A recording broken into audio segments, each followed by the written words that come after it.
Hello, real estate professionals. Thank you for joining our Agent Advantage webinar this month. My name is Kurt Klaus. I hope everyone is doing well. This is our monthly Agent Advantage webinar. This series is brought to you by the Agent Advantage website and our entire Guaranteed Rate family of companies. Typically, we do these webinars on the first Wednesday of each month. Different topics, different products, all about helping you, the real estate agent, get better and grow your business. Today's webinar, great topic, how to improve your social media presence. I saw a survey last year and it said 80% of agents plan to spend more time on social media marketing this year. So this month we thought it'd be a great topic. We want to dive in a little deeper and help you elevate your social this year. Typically, agents know they need to do more social, they need to get better at it, but unsure of exactly what to do. So, I mean, what is your social media strategy? Do you have a social media strategy? If I was meeting with you this weekend and looked you up on social, as I always do when I meet a new contractor or business, would you be okay with your image and your brand that is out there right now today? So I don't have to explain the value of having a great social media presence and a marketing plan. It can be low cost, can be no cost, but great way to build network, establish and promote your brand. Clients can get to know you personally. You can communicate two ways with your clients as well on social. So, and today we have a great expert. We have Maris Callahan, and she'll be sharing her insight on how you can improve your social media presence. Before I bring on Maris, I want to remind you that these webinars are all part of the Agent Advantage website. Agent Advantage, no cost. It's our goal here is to help you look good to your clients. We have mortgage tech, we have a referral piece, there's a loan dashboard, there's a full CRM marketing system, along with a coaching component, which these webinars are part of. So if you're not part of Agent Advantage, you can go to agents.rate.com and check out and sign up for Agent Advantage. We also have an Agent Advantage Insider Facebook page. It is a closed group. It is our forum with all of our agents nationally. It will have news regionally. It will have our next webinar, a way for you to share insight, and the whole purpose of the Facebook page and Agent Advantage is just to promote agent excellence. So I know we only have Maris for a little bit of time. I would like to introduce and bring in Maris Callahan. She is the founder and creator of The Social Broker. Maris knows everything when it comes to social media. She has helped entrepreneurs and businesses with their social media, and she specializes in helping real estate agents. So her Social Broker content management program provides custom content plans and training for agents. We thought she'd be perfect to have on for our agent audience. So Maris, I am thrilled and grateful for your participation and your time. Welcome, Maris Callahan. How are you today? Hi, good. Thank you so much for having me. Big thank you for your time. I know you're busy helping so many people with their individual marketing plans. So today, we want to pick your brain, learn a little from you, and get your advice for our agents on how you think you can help them improve their social marketing and be effective in today's busy world. Also find out a little bit more about you and your company, The Social Broker. I know we're both in Chicago. I know you're not there today, but hopefully I'll get to meet you in person someday here. For sure. So, by the way, if you have any questions, put them in the chat and we will get back to you if you have questions for us or for Maris. And I promise we will follow up with you. So Maris, when we do the topic of social, it's always a little tricky. Agents, as you know, are kind of all over the board with how, some are beginners, some are experts, so it can be difficult. But why don't you just start with telling us why you started your company, The Social Broker? Definitely. Well, over the course of my career, I've worked with all industries on the public relations and marketing side in corporate America. and I worked for one of Chicago's largest real estate brokerages for 2 years as their in-house communications director. And I saw that, agents were really looking for the social media easy button, right? It's really time consuming to do social media. It's even more time consuming to do social media well. And, I definitely recognized the need for support for agents at all stages of their career. I founded Social Broker in January 2019, and since have evolved to supporting hundreds of agents around the country with social media, content creation, management, and engagement, and really just helping you as the agent market your business while saving you time, because social media can definitely take up a large chunk of your resources and your bandwidth, but it doesn't have to be that way. My goal in I work with a client or when we onboard new members into the Social Broker membership is always to bring not necessarily shortcuts, but just time saving strategies that help you show up in a really authentic and impactful way, but without spending hours taking courses or watching videos or tutorials and learning everything there is to know. Probably the number one thing we hear the most is not only the time to learn what to do, but how much time do I spend in my typical week? Agents are so busy. So why don't we kind of start with the where? And we know you should choose your platforms wisely. And what would you say, or would you say to try and be everywhere, as some feel pressure to do, or Mhm. not spread yourself too thin and kind of try to build an audience with a select view? So what's your position on kind of which platforms to choose, and how would I know which is the right platform for me? One of the main reasons why people reach out to me, well, there's two really. One is I don't have time to focus on social media, and the other is I'm overwhelmed by social media. And it's true that there is so much out there about all the things you have to do, right? And it seems like every day there's a new platform coming onto the scene that now we have to go and learn how to use that thing. But at the end of the day, I always say you need to be where you can be present and you need to be where you can be consistent. Consistency is the number one thing that you need to have in your social media strategy in order to be successful. And that's because consistency builds trust, and trust is the foundation of a relationship. And relationships are so paramount in this business. So, the consistency is what's going to help you use social media not just as a thing you have to do or a place to advertise, but as a place to go and make connections with your ideal clients, people in your community, and of course, staying top of mind among your sphere so that people are thinking of you before they even know they need you. We want people to remember to not only, hire you when they need you, but to refer you as well. So I say you want to go where your ideal client is, and you want to go where you can be most successful. For most of the agents that I work with, we say use Facebook and Instagram because they work extremely well together. Mark Zuckerberg owns both of them. We say like he's not going to make you pick or choose. He wants you on both of those platforms.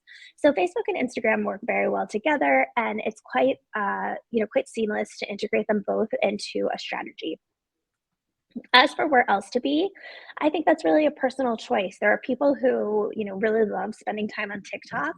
I personally don't encourage my clients to set up a profile there unless they're already there, they're already active, and they already have that audience. LinkedIn can be really good too because your clients are probably there. However, you have to think about why people are using certain platforms. What do they come there to do? On TikTok, they probably come to be entertained. That's the number one reason why people are using TikTok. They're not, over there to buy a house.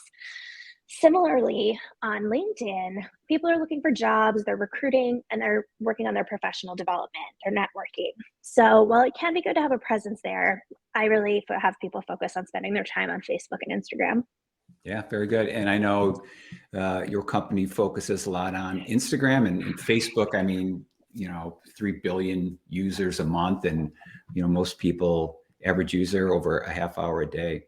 So, and Yeah, you mentioned, I actually read, oh, sorry.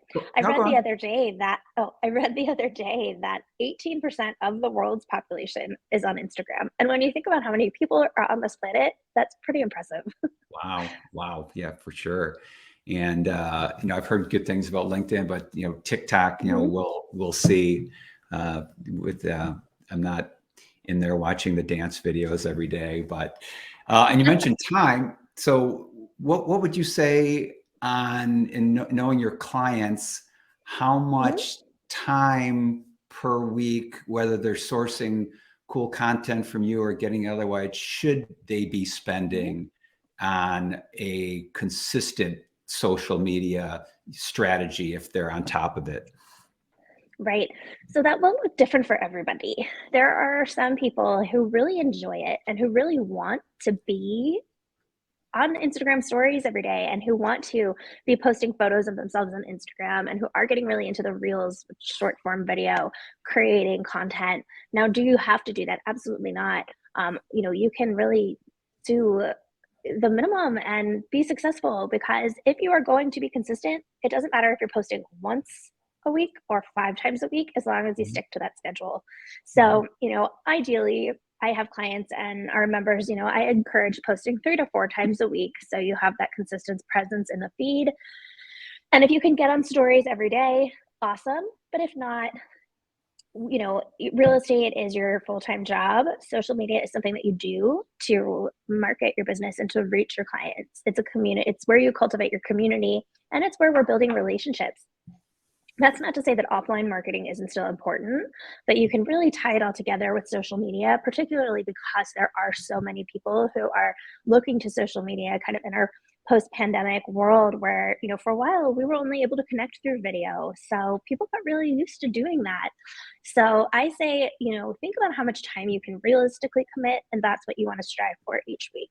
Now, Yeah. using the social broker membership, we do save our agents a considerable amount of time because we're providing you with the captions, the photography, the graphic design templates, and we're giving you short tutorials to help you put all of these items together to turn into your, overall social media strategy. So it's all done for you. I like to say we give you 90%, you just need to put in the other 10%. But if you are creating your own content from scratch, of course, that will be a little bit more of a time commitment. At the end of the day, it's about what works for you. Yeah, and I would think, like anything, the important piece is to have a plan and a strategy, and Yep, then blocking in the time and just following your plan. exactly. Another thing we get is agents. It's so much more than just selling a house. Well, what can agents do to sell themselves and to stand out and to be unique? More than the agents I follow and the typical, just listed, just sold. How can, or what would you recommend to for agents really to, you know, set themselves apart and show personality, character, et cetera, with a blend of different stuff? It's really all about who you are and what it's like to work with you. When I work with an agent, I want to find out what is it that you do differently than the next person, because everybody has their own unique brand, everybody has their own unique value proposition, and what attracts someone to you versus the next person is going to be a really individual thing. So while yes, it's important to post, educational posts because those help build your credibility and reinforce the fact that you're an expert in your field, it's important to get your listings out there because you want to show people, what you're doing. And it's important for your sellers to see that you are marketing their properties using all of these, kind of modern digital methods. At the end of the day, though, what is going to attract a person to their real estate agent on social media is if they can see who you are, understand what kind of experience they'll have if they hire you. And then, of course, in marketing, there's the know, like, trust factor. People need to get to know you, they need to grow to trust you, and they want to feel like they could, they want to be able to relate to you, they need to like you. So, in order to do that, it's really about sharing your personality and sharing what you're doing. So, even the mundane things that you might think are kind of boring, like maybe you're running comps for a client or putting together a showing schedule for somebody, it's not always glamorous, right? It's not always like selling sunset and beautiful houses and champagne at closing day. Those things are fun, but that's not the reality of real estate. So it's showing what you do behind the scenes and what are those little extra details that you do to bring your clients that really high level client experience. Yeah, well said. It's such a relationship business, and you said trust. You can't say that enough. Is it's all about building trust, and the only way to do that is to get people to know you. And some people say, "Well, I don't have an image. What's my brand? What's my image?" Well, you know who you are, and are you a luxury agent that's your image and always look the part, or are you the Mhm. neighborhood mom that's always available? I think it's just being Right. kind of true to yourself, right? Exactly. I love to tell the story about my agent who I worked with when I was buying my home with my now husband. He was off doing something else, and I drove by an open house, and I thought, oh, this is perfect. It's right in the neighborhood. It was it had the space we were looking for. And I called my agent. It was like a Saturday morning, and she said, oh, well, I'm out riding bikes with my daughter, but we're in the neighborhood. Do you mind if I bring her? I said, no, of course not. And they showed up. It was summertime. They were like sweaty in their sneakers and jeans, riding their bikes, having like a fun mom daughter day. But they rolled up and we did the showing and we ended up putting in an offer on the property. We didn't get it, but we ended up working, we worked through the process. And that's the kind of thing that is good content. Remembering to like take a picture or hop on an Instagram story and say, here's what I did today. You're not going to believe it. Like I was riding bikes with my daughter and we ended up on a showing, because that's something that shows clients what kind of experience you're going to get when you hire that agent. She's not going to be, business business casual all the time. You're not getting the glamorous side of real estate there, but you are getting an agent who's going to drop what she's doing to come help you. So that is invaluable content. It shows people exactly what it's going to be like to work with you. And somebody who values that kind of dedication is going to be attracted to that. They're not going to care if you're sweaty and your hair is in a ponytail. Yeah. So it's figuring out what are those things that you're doing as part of your day to day that most people wouldn't think about. Everybody thinks about, the happy, closing day and opening doors. But what else goes on? What else goes on behind the scenes? And how do you do it differently? Yeah, and sometimes the more real, the better. I was gonna later on ask about your take on content and video, and it doesn't have to be produced and pre-planned. Sometimes if it's Right. just live or real, maybe better, and it's not about the glamour. It's just about being yourself. Definitely. It's really about, being unique to you and sharing your personality. And sometimes we get so wrapped up in what's trendy, what's new on social, what's trending on social, that we forget about what's, true to us. And I think the best example is how, Instagram Reels are really popular right now. And everybody's like, do I have to dance? Do I have to point in these videos? Because, like, that's not me and I don't want to do it. Right. And if that's not you, you shouldn't do it, because people will think like it looks kind of crazy if that's not your personality. But if it is your personality, then that's a great way to, kind of use something that is, common in the, people are kind of used to seeing these types of videos these days. So if that is you, great, you can jump on the bandwagon. But if you're like, what the heck is a trending audio and why do I need to use it? There's so many ways to create video that is authentic to you. And that can be as simple as hopping on to Instagram stories and sharing a quick tip. I do that all the time. If I have a client ask me a question about something, then I'm like, that's content. The questions your clients are asking you, that's your video content. Kurt, if you were to email me, and say, hey, I have a quick question about how do I put that song onto an Instagram reel, that's something that I'm going to turn into a story or a piece of content for my social media. Because if you're asking me that question, then, hundreds of other people probably have the same question, but they haven't asked it. So if you have a client asking you, like, I'll use a really common one right now, but it's like, what do you think interest rates are going to do? That could be a video. You could hop on and say, today is Wednesday, January, whatever, or Tuesday, February, this. And I want to tell you, like, the interest rate is at this, and this is what experts predict will happen next. You can do a 15-second video, show your face. People are seeing you, they're hearing you, they start to feel like they know you. And when they feel like they know you, that's when they can decide whether or not they like you. And they'll also decide whether or not they feel like they can trust you. And when they know, like, and trust you, that is when your phone is going to start to ring, or DMs are going to pop into your inbox with people who are interested in working with you.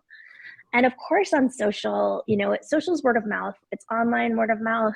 Some of our clients, the best metrics we have are, hey, since I started working with you, I've noticed that I'm getting more referrals, because people who are seeing you constantly on social media are thinking about you. And then they talk to their neighbor, their friend, the mom at the PTA who says, yeah, we might move this summer. Now they're talking about you. And that referral isn't always going to say like, oh, so-and-so remembered you because you were on Instagram all the time. They might be like, oh, Joe told me to call you. So it's definitely, a really sort of holistic way to grow your business from the ground up. I love that. You're just taking what is currently in the news, what your frequently asked questions are. In the short video is you're providing value to your clients, one, and then getting yourself and your face and your personality in front of them, two, all in one and all in a super short video. Well said. Exactly. Quick question about wondering now, with so many people teaming up regarding brand, with Teams being so popular, are you also helping teams manage your marketing? Is that different at all, or is it the same? Are you just kind of branding your team or yourself, Maris, as being a part of the Callahan team? Is there anything to add on the popularity of Teams? Yeah, I mean, I think it depends on how your team is structured. I work with some teams where we manage the team's social, and then everybody, we kind of do the full service management for the team, and then the team members each join the membership to do their own personal pages. And then I work with some teams where it's two people coming together to form a team, and they still have their own personal presence. I think it's really, again, a personal preference of, do you want to manage two pages or not? If you are a team where you all work, really seamlessly together, it might make sense to have that presence for the team page versus just everybody having their own individual, but it doesn't need to be an either or. I think it really, it is good to have that personal presence, even if you also contribute to a team page. And that way you always have that space, but it can be a lot to manage too. So typically, I always say, like, if you're deciding, do I have a business page or a personal page, particularly on Instagram, where, you don't need to. On Facebook, everybody needs the personal profile in order to set up the business page. But on Instagram, you pick, do I have a personal profile or a business profile? And I always say, do the business page, because you are using it to promote your business. And actually, Instagram gets really strict with copyright copyright rules. So if you are a business and you're promoting a business, but you're calling yourself personal or creator, they can actually shut your account down, because you're probably using like music, graphics, different effects, things like that they only license to individuals, not to companies. So you do have to be careful with how you're kind of categorizing your page. However, most people, you want to have the business and the personal together, because the personal is how people are going to get to know you and engage with you, and the business is what's going to convince them to hire you.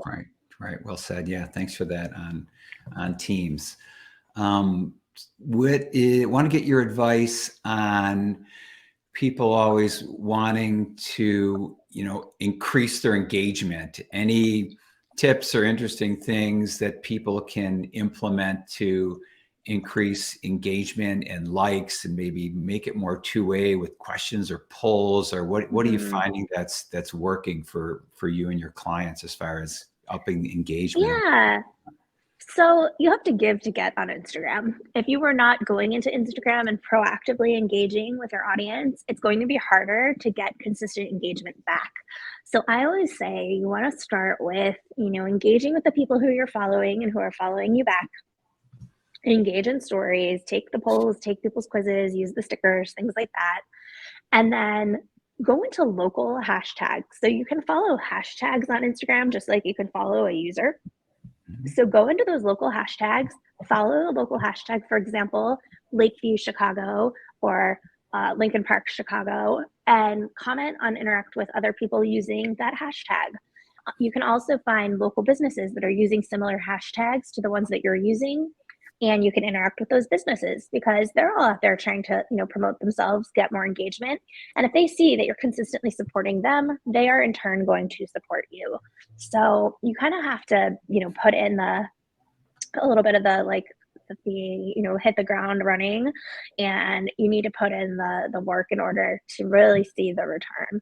And that can feel weird when you're, maybe just starting your page, or when you're kind of just starting being more active on social. You're like, do people really want to hear from me? But think about, you like it when people can comment on your stuff. So it's really about, kind of being social, making sure that you're present for your community, and making sure that you're always adding value. If your content doesn't add value to your audience, people won't engage with it. Mhm. And unfortunately, your listings and even, testimonials, those really only serve you. They don't necessarily serve somebody who is, living in Chicago. Maybe they've been there 10 years. Maybe they're starting to think about what's next. You need to think about, what does my audience really care about, and what do they want to hear? And some of the pillars that we have our clients incorporate is, in addition to kind of the real estate, what's going on in your business, the education, seeing you behind the scenes, and then of course, like local content. We want you to be a local expert, posting about what your favorite local businesses are. What are like the hacks that I need to know about living in your town? I've had clients, we do posts about, can you park on the street in certain neighborhoods?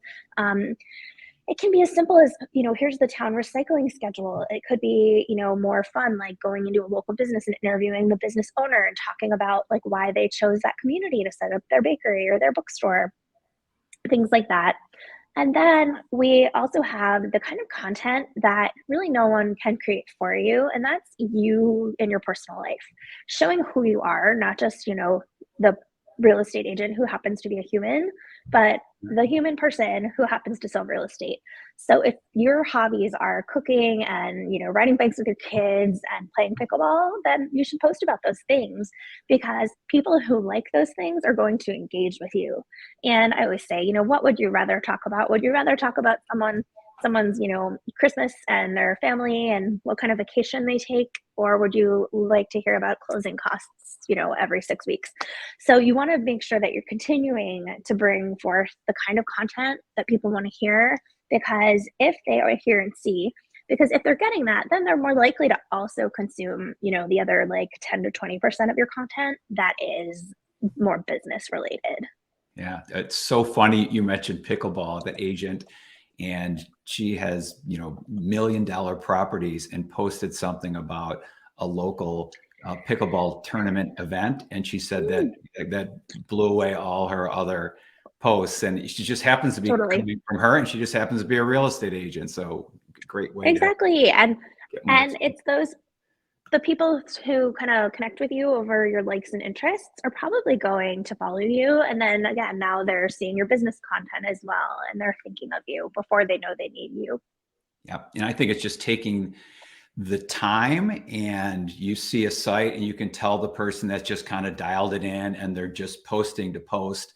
But in the other people that are more mindful of your content on your site is, and you make it look easy, but it's so beautiful and styled and designed, like to create an image. It's not that difficult to do by just spending a little time and making it look the way you want. Definitely. And I think, again, how much content you post and what your kind of like menu of categories will look different for everybody. But it's definitely, you want to have, three things that I always say. You want to be consistent. You have to have consistency. And that doesn't mean every Tuesday at 10 a.m. I do a post, and every Thursday I do a testimonial. It means that you're showing up regularly and you are pulling from a variety of types of content. You got to have the variety. Otherwise, why, if all your posting is listings, how does that add value to your neighbor who's not looking to buy or sell right now, but could be a really valuable referral source?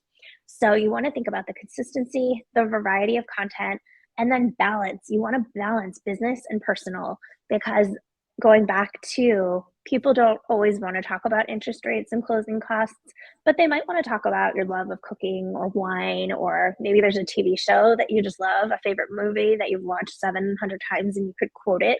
These are the kinds of things that people will connect with you to. So you have the variety, the consistency, and then you also want to make sure you've got a good mix, healthy mix of business and personal content. And personal content, it doesn't mean private. There are things that people don't want to share, and that's okay. I had a client tell me something very personal about herself, and she said, "I'm just letting you know this is background. I don't talk about it on my social media." I said, "Nor should you. There's some things that just don't need to be public knowledge. What you should talk about though is that you like playing. I'm just making this up. You like playing golf, and you and your family go on hiking trips every summer, and you love going to." you know, these 3 restaurants for your special occasions. And those are things that you can connect with people about. It's the thinking of you're in the car with a buyer that you're just meeting for the first time. What are you chit-chatting about in between your showings? It's probably not your, deep dark secrets. It's probably more like where you like to go bike riding, and the best wine bar that just opened up, and the town festival that's happening that weekend. Yeah, well said. You already talked about kind of the frequency. Do you also have a tip on posting at certain times of the week, certain times of the day? And then I want to ask you about kind of the length of content with today's attention span, whether it's a shorter video, the better, or less text. What's the guidance on the timing of the post, and then kind of the Mhm. size of the post? Is it all bite size? Yeah, these are all good questions. Gosh. So I guess first things first, timing, it's going to be different for everybody, and it's going to change. The only thing that's consistent about social media, particularly Instagram, is that it is always evolving. The algorithms that decide who is seeing your posts and how often is always changing. So when you are thinking about what to post, how often, you'll want to look at your insights within Instagram. You can also look in the Facebook Creator Studio. And if you use like a third party platform to post, it's probably in there too. But you can go in your Instagram app, and on the settings menu, choose Insights. You can also access your dashboard probably from your profile when you're logged into your own account. So you'll want to go in there, and if you click on the content, then you can see how often, or sorry, what the best times are based on when your audience is most active. For some people, that might be the morning. I have some clients where they just, their people are on later in the evening, and they think they're like, oh, maybe it's because, that's after you get the kids to bed. Or maybe if you have an audit, maybe if you work with a lot of like professionals and you're working with people relocating, maybe they're online more during the day while they're at their desk at work. So it's going to be different for everybody. So I say check your insights and see. Now, for most of my clients, there's like small variances, but if you post between like 9 a.m. and 9 p.m., generally speaking, your audience is probably, enough people from your audience are online and active that your posts will be fine. I had a client once though post a reel at like 1 a.m. because she was working late, and that's when she had the time to post it, and it got almost 10,000 views for her, account with about 1,000 followers. I've also had clients post like, late into the evening and, see success. So there's really no hard and fast rule, although a lot of social media experts out there, try hard to say this is the best time to post, but really there's no one size. Well, there's still great nugget there based on the insight, and it's just based on your audience. Yeah, A young late night crowd, exactly. or an early morning, West Coast, early morning active crowd. It makes total sense. Exactly. And as far as the length, I know that the algorithm loves video, but is it, small, Yeah. bite-sized short videos that you're seeing is working, or that you're, wanting people to use? Yeah, definitely short form video. I mean, Reels and TikTok, right? It's taken over the internet for now, but that doesn't mean that that's going to always be the case, right? Like things are always changing. So I do encourage people to keep their videos short and sweet. If nothing else, this sort of shift towards short form video is really keeping people's attention spans pretty tight. So most people are not going to watch even a 2 to 3 minute video. I say if your video is over a minute, like it doesn't really matter if it's a minute and 40 or 2 minutes and 40, because if they can make it that long, they're probably going to stick with you. But I say like for the, kind of video that we talk about creating most of the time, like the quick engaging video, keep it short. Reels can be, 90 seconds. That doesn't mean they have to be. I think the best reels are like 15 seconds and under, maybe, 30 if it's a really large property and you want to do a property tour, or if maybe you're doing a collab reel where there's two people doing different things in it. And some best practices for those short form video that I've seen with among my clients is definitely you want to have the, not only the length, but the most action you can put in your video, the better. If I'm just kind of hanging out and I'm sitting, here talking at you for 30 seconds, that is not going to be as engaging. It's not going to hook you in the same way as if I'm like walking around, or maybe I have 3 tips to give you, and in each tip I'm sitting in a different space in my office, just to kind of keep things moving. That definitely we've seen some success with. Transitions can be good, and they don't always have to be fancy, right? It could just be as simple as a before and after of a property that you helped stage. You don't need the like, you pull out your shirt and suddenly you're wearing a different outfit, or the like, ones where you put your hand on the screen and you pull it away and then you're in a different place. You can do all of those, but you don't have to in order to be successful with video. A 5-10 second tip of you, talking to the camera, walking down the street, that can be really effective too. Nice. Yeah. Make it fun to watch, make it interesting. Well, you mentioned Insight. Wanted to ask about metrics, and do your clients either recommend, what's your philosophy on, tracking the success or pivoting and adjusting plans as you go, not knowing what's going to work and what's not? Yeah, it's so funny. My clients in the beginning, I used to write reports and I'd give you like a 3-page report of your social observations every month, and no one read it. They're like, I just want to know, are we good? Or, are we on the up and up? Yeah, followers are increasing, reach increasing, engagement increasing. We're good to go, right? But no, it's anecdotal as much as it is data. I do like looking at data and seeing, okay, what are the best performing posts? What do they have in common? Really using the insights to inform your content strategy. All about that. But views don't necessarily equal value. The number of views you get is not indicative of the number of people you've helped, or the number of lives you've changed with with the work that you're doing, or with the information that you're giving. You could get 100,000 views on a video, and that doesn't equal more business. But you could have 100 views on a video, and 2 people could pick up the phone, and you help them buy their first home. So don't get so caught up in the views and the reach and the followers that, you let it discourage you, because as a realtor, you don't need 100,000 followers. You don't even need 10,000 followers. I have clients generating actual business, closing deals with people they're meeting through social media who have, 2, 3, 500 followers. So the numbers, you don't want the number to go down, right? But I look at sort of the anecdotal as much as the data too. Great. Yes. How about we'll do some quick fires. What are your biggest do's and don'ts, or the most common things? Obviously the don'ts keep out politics or inappropriate things, but what are the biggest mistakes you see people make? And then what are the kind of must do's, or things that everyone should be thinking about that maybe not everyone is? Yeah. I think the must do is you have to show you on your feed. If all you're sharing is your listings, people are eventually going to tune you out. Think of it as like a networking event.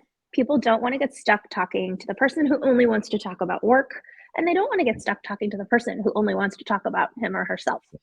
So think about how you can kind of add value and show your face, right? Showing your face, people want to connect to other humans versus connecting with the front of a house. So all my clients, the only thing that's like really like common across everybody's strategy is you've got to have you on your feed.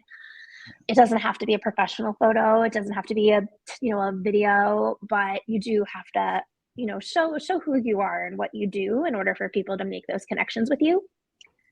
And then the other do is definitely to try things, right? Even if you're like, oh, video. And a lot of people come to me, they're like, I don't want to do video. Or like, one of my clients posted something once on Facebook. She said, Maris made me do it. And like 3 of my other clients were like, Maris made me do that too. Right. But just try, right? Like, not everybody needs to be a reality star or on video every day. You certainly don't need to hire a professional videographer, but what you do want to do is try new things and see if they work. And if they do, double down on them. I have a client who, we've been working together for about 6 months. And at first the engagement was just increasing exponentially. And then after about 6, maybe 8 months, he said, well, what happened to like our numbers? It's kind of flat, right? Yeah, that can happen. Here's what we need to do to, continue to shake things up. This is right when Reels were coming out. And I said, what's probably happening is that Instagram is now prioritizing Reels in the algorithm. So I need, your team to provide me with some video. So his team started sending me before and after video of the properties they were staging. Those would get thousands of views for about a year. We did one a week, consistency, right? Yeah. One a week, people knew to expect. And those are satisfying videos because you see the the empty kind of sad looking property, and then boom, there's some beautiful design and furniture. Now you can really visualize yourself in that property. So that was working really well for about a year. And then I noticed kind of towards the end of the summer, some of those big numbers that we were seeing started to drop. So I said, okay, it's finally time. I need you to be in the videos. And we did the first few videos we did, had really great response, really great reaction. It's about continually trying new things, shaking it up, and, kind of committing to, not only, hey, here's what's working today on social media, but to, to kind of staying ahead of the curve. The other thing that I will say is that your clients are not looking at your social media as critically as you're going to.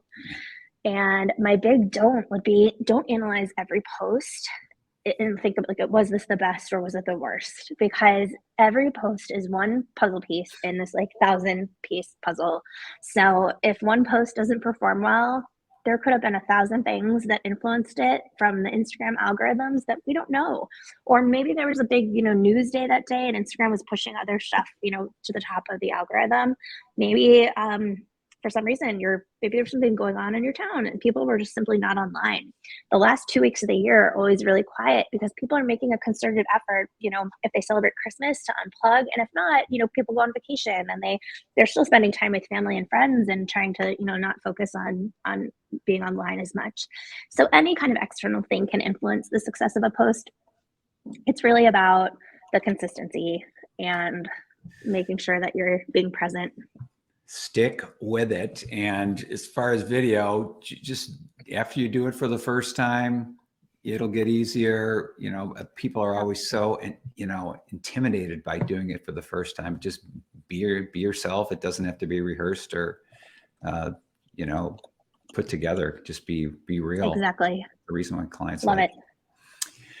Let's see. How about a wrap up? What do you, Maris, see as trends looking forward for the upcoming year? Any hacks on what you see going on now that's new, or things you're working on for your clients? Or what do you think is the next thing before we let you go? Yeah, that's great. I mean, I think trend-wise, short form video, really just, kind of showing up consistently. These are always going to be, prevalent this year. But then looking at, different ways to stand out and differentiate yourself. I would say, try the short form video if you're not already doing it, and continue to be consistent with it if you are. And then just realizing that, trends come and go, but Instagram is and always has been an app that's about storytelling.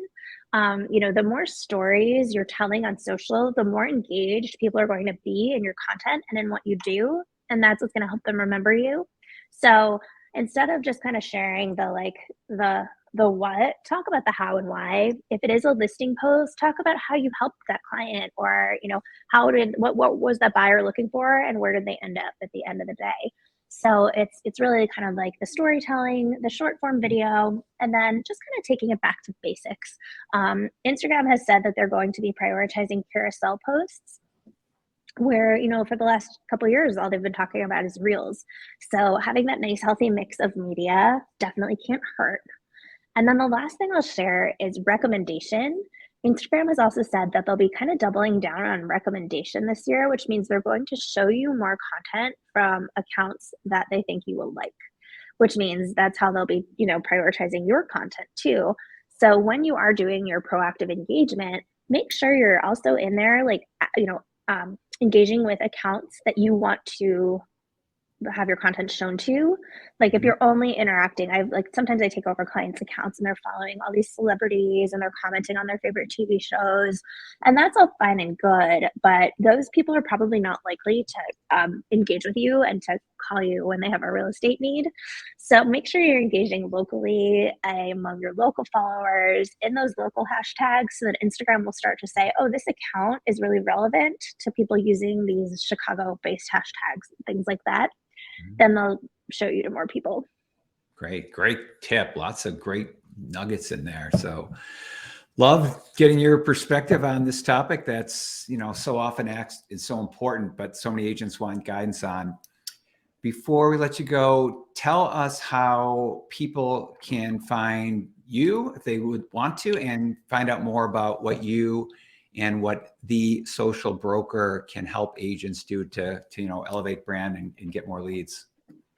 Definitely. So Social Broker, I'm all over Instagram, of course. You can follow me at the.social.broker. My website is thesocialbroker.com, and we do offer plans for agents at every stage of your career. Whether you're just starting out and you're looking for that DIY resource, the membership provides you with all of the tools you need to do your own social media in a fraction of the time. So you'll have those caption templates, you'll have graphic design templates, a stock photography library full of beautiful images that we've taken exclusively for real estate. We've got trainings, tutorials, reels templates, really everything you need in there for $48 a month. And then if you are ready to kind of hand over the keys and not have to think about doing your own social, or if you're ready to delegate part of it, we have options there for you too, starting at $350 a month.